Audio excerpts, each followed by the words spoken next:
Hey guys, Squatch Reloading here. Today I want to talk about the Dillon CP2000. Now some of you know I picked up this press about 6 months ago to do some 223 and 300 blackout processing, and I wanted to pick up the pace instead of doing a lot of the operations manually. For example, sizing and trimming, swaging those primer pockets or cutting those out because I had a need to produce more, and I wanted something just specifically to do that. Now, in the past, if you wanted to set up and do this, automated or very quickly, you would buy another press and set it up for case processing.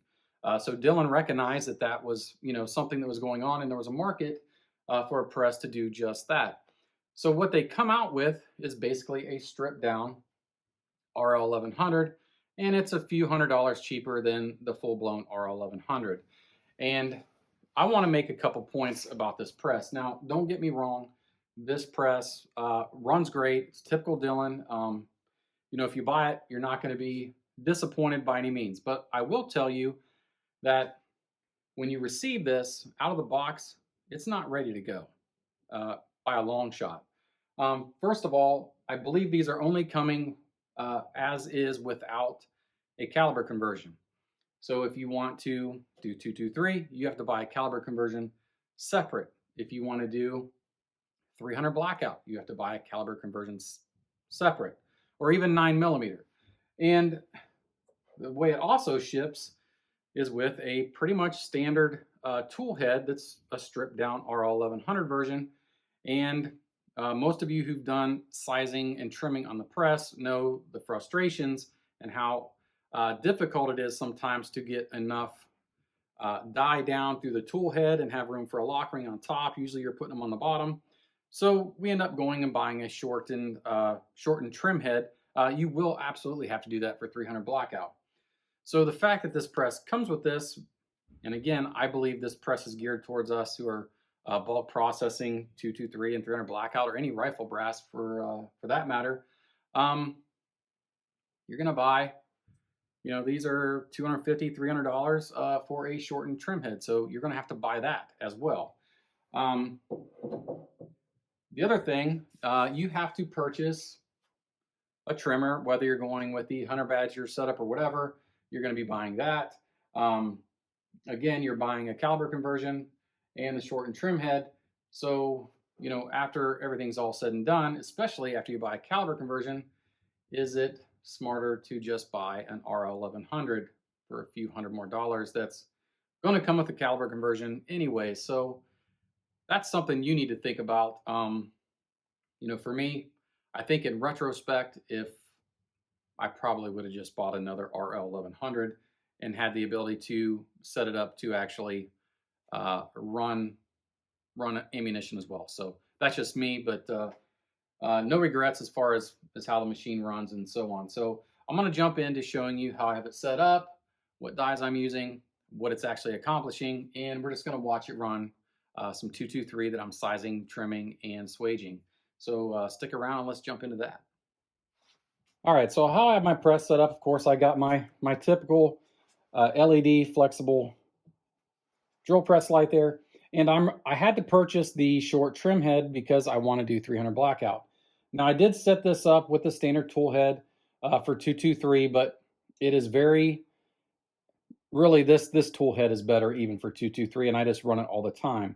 Now the one thing that when you're running the RT1500 like this, and you have the vacuum adapter here, the normal washer that goes on top of the tool head will not allow this to fit. And when I bought the tool head, I assumed that the half moon washer, which is on here right now, that is cut away to accommodate the radiuses cut in the tool head and allow the vacuum adapter, didn't come with it. Now, I don't know if it's supposed to, but I reached out to Dillon and they sent me one. But this washer that comes with it, you're either going to have to modify it yourself or get a hold of Dillon and get the half moon washer for it to work as intended. Now, again, I'm using a Dillon, I'm doing 223 right now. I'm using a Dillon trim die. I'm using this steel die. I don't really see a reason to invest another $100 in a carbide die When properly lubricated, this die will last a very, very, very long time. So I have that set up, again, on top of the RT1500. And I'm going to jump around to the other side, show you my die setup. And basically what we're doing is we are decapping, we are swaging the primer pockets, and then we are sizing and trimming. So I'm going to jump you over to the other side and show you how the press is set up over there. All right, so my die setup here on the tool head, I'm running a Mighty Armory decapping die. This is the one that is spring loaded, so it pops those primers out. I've hit some Burdan primers with this particular decapper, and it literally punched a hole right through. This thing is awesome, and Wayne over at Mighty Armory takes a lot of pride in the dies and stuff that he produces, and this is a winner for sure. In the next station, so the way this lays out is station 1 is where the case is actually put in. This would be station 2. This is my decapping die again. And in station 3, now on this press, you have the ability to move your swage rod to the right side of the press or the left side. With my trimmer on the left side, I run the swager on the right side. And it seems like that's the natural thing to do with a short trim head. Getting a hold down die in this station over here with the trim head, it doesn't fit. So it seemed, and in fact, the press come with this on the other side, so I had to move everything over. So in my opinion, this is kind of geared towards us guys that are doing a lot of 223 thread and blackout and sizing and trimming. Would make sense for it to just come on this side from the get-go, but it did not, so I had to switch it. Now in my swaging station, I'm using an FW Arms auto centering swage hold down die. And what's nice about this die is it has basically a funnel on the end here, and as you cycle the press down, it will center the case into the die, and then the swage hold down rod that's up inside the die here, you can't really see it, holds down the case while the swage comes up in and presses that material out of the primer pocket for those crimped ones. And to set up my swage rod, it's pretty self-explanatory. There's a lock nut down here, and you adjust the depth that swage rod will go up into the primer pocket. Now, to make sure that I get it set up right, I use Ballistic Tools go no-go gauge. Basically, the end with the slot that needs to enter fully into the primer pocket, and on the reverse side, there's a V groove here, and this is the no-go side. So we want to make sure that after we get it set up, that it fully inserts on one end, and then the no-go side should not enter at all. So that's how I get my primer pocket set up correctly using the Ballistic Tools go no-go gauge. In this station here, so again, this is station 1, 2, 3, and in station 4, I just have a hold down die here just to help keep the shell plate level, and when the extraction from the sizing die, it just helps keep things from bouncing around. So again, that is just a standard Dillon die body, and I'm using it for a hold down die. So in station 5 is empty. There's nothing there. And then station 6, I have, let me make sure I got that right. 1, 2, 3, 4, 5. Yep, station 5 is empty. Station 6, I have my Dillon trim die with the RT1500 cutter motor.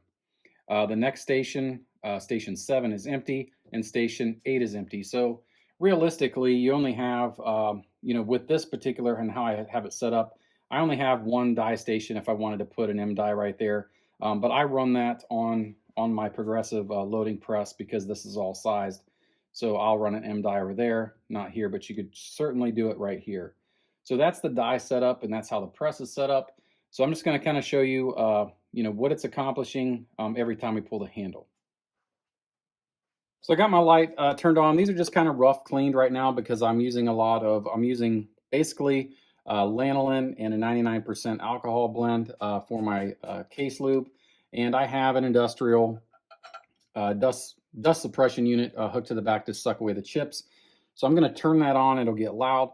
And then I'm going to show you how this thing runs. And then we're going to talk about what we're actually accomplishing here. So stick around. It's going to get noisy. We're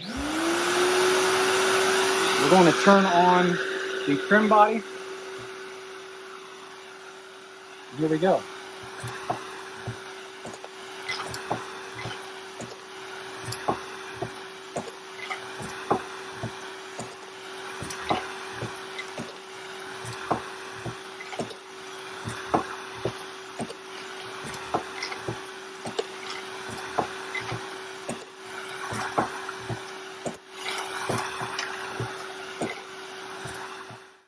right, so here's our finished product, and what I'm trying to accomplish here, I want to get these sized down so they fit a headspace gauge, and I'm trimming these all right here to 1.74, and it is consistent, this press, once you get it dialed in, get your die set up correctly. But you can see the cut quality here is pretty nice. Again, my swaging operation, we should get a go. And then this end will not fit. So our swage is on point. And as far as our headspace goes, should drop in just like so. So these are ready to go. All right, guys, so that's how I have my CP2000 press set up. And again, it's a great press. I just don't know if I prefer it or just have another RL1100. I'll leave that up to you. But what do you think? Buy another RL1100, buy the CP2000. What would you do? Leave those in the comments below. If you guys like what you see, please hit that subscribe button, hit that little bell for notifications so you can stay up to date on everything we got coming up on the channel. You can find me over on Facebook and Instagram as well as Squatch Reloading. And if you have any questions, smart remarks, hit me up on my email, squatchreloading@gmail.com. But until next time, guys, God bless.